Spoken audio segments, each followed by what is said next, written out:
இந்த ஜென்சி மக்கள்னே இல்லை, ஈவன் இந்த பூமர் அங்கிள் ஆண்டிஸ் எல்லாரையும் பார்த்தாலுமே இந்த மாதிரி ஹெட்ஃபோன்ஸ் யூஸ் பண்ணிட்டே தான் இருக்காங்க. இது ஒரு வகையில நமக்கு ஹெல்ப்ஃபுல்லாக தான் இருக்கு.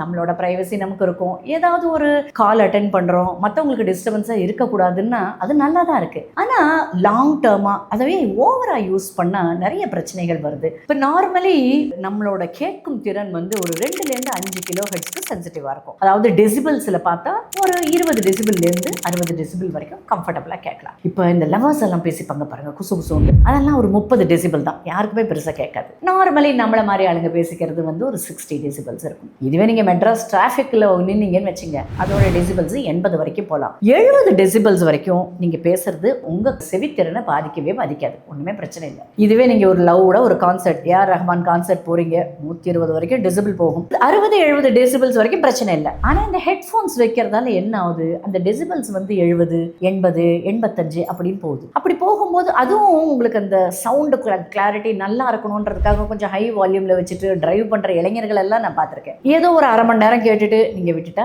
பரவாயில்ல, காலையிலேருந்து சாயந்தரம் வரைக்கும் அந்த ஒரு பக்கம் அப்படியே தொங்கிட்டே தான் இருக்கும் காதுல. ஸோ இது மாதிரி ஆகிறதால என்ன ஆகும், கான்ஸ்டன்டா சவுண்ட் வந்துட்டே இருக்கிறதால உங்களுக்கு இன்னும் கொஞ்சம் ஜாஸ்தி பேசினாதான் காதுல விழுற மாதிரி ஒரு பிரச்சனை.